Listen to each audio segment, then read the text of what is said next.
Hi everybody, Teacher Source here. I just wanted to show you real quick how you can utilize the Making Words packet.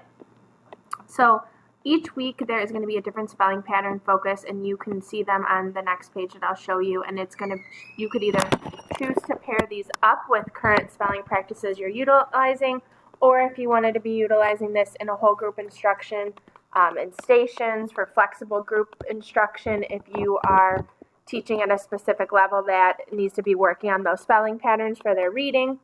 And there's also Seesaw and Google links for every single week, so that way if you wanted to utilize this in more of a station base where the students are logging in on the computer, you could utilize it that way, or for distance learning purposes as well.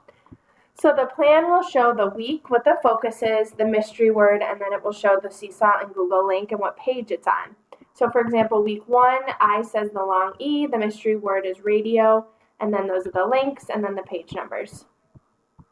If you've never done Making Words before, kids usually absolutely love it.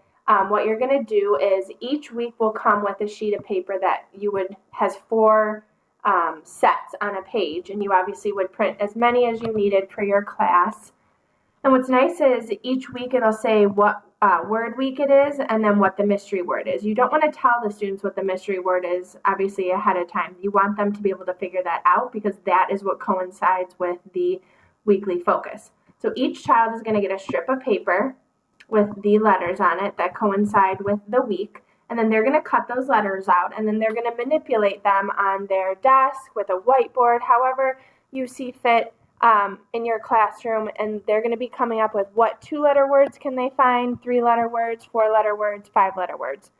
This one specifically only has 5-letter words because that's as many letters as this word has. And then they're going to come up with what their mystery word is. Now, the goal of all of these activities is to be practicing, obviously, different spelling patterns, creating different words, thinking about, vowel combinations, what letters combined together make certain sounds. And then they want to be obviously making real words and not nonsense words. A lot of kids in my class, when we do Making Word activities, they're like, is this a word? Is this a word? And sometimes it's not. And you could also utilize the dictionary if you want to say, well, look it up in the dictionary. Is it in there? Well, then maybe it's not a word. Or have you seen it in your reading or whatnot? So there's 20 different weeks of that. And I wanted to show you how it would work on the Seesaw or Google link. They're both very similar. You'll just click the link provided. And each of the weeks is labeled like week 1, week 2, week 3, and so on. And it's going to tell them that they're going to use the letters and they can create the different words. And they're trying to figure out this mystery word. So when you use it on your Seesaw or Google links, you're going to save it, obviously, into your library.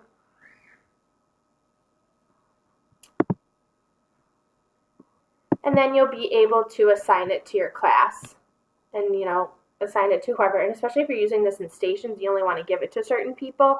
That's where you'd utilize that, where you assign it only to certain kids. Or if this is for distance learning, this is a great tool because they can obviously do it all at home on their computer. Or if this is a station in your workshop, they can obviously hopefully do this all by themselves once they get the hang of it. I just want to show you what the student template looks like.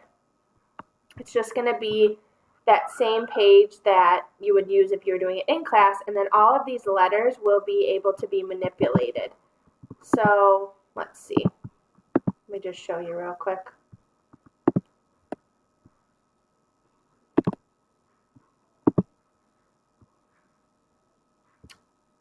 So all of these letters can be moved. So they want to see, oh, could I make the word rod? Yeah, I can. And then what they'll do is they're going to use the typing feature to say, I can spell the word rod. And then they can obviously make it smaller, bigger, whatever, to fit in whichever category it would belong in. Or if they have a computer or tablet with a stylist, they could, excuse my writing on here, they could also write it in as well. And then they can turn it into you, and they can also try to figure out what that mystery word is on the top. If you are going to utilize this in Google Classroom, it's extremely similar. Click the link. It's going to show up, and then you can assign it to your kids. Again, you can take these letters. It's taking a while to load, but you could take these letters, manipulate them, same thing. They could write in what the words are that they could create and the mystery word. And obviously, if you're in person in class, they're each getting the strip of the letters and the paper that goes along with the letters. Now, I put the letters here as well, so in case they're like, I'm missing one of my letters, or they need to remember, or they don't want to utilize the cutout letters, they know what 5 letters or whatever the words are for the rest of the weeks. And you'll see they're different types of patterns. These are more like 3rd grade level patterns where letters combined are making different sounds, prefixes, suffixes, things like that. So hopefully this helps you guys out. And I don't know if I said this before, it is a 20 weeks worth. So please let me know if you have any questions. Enjoy.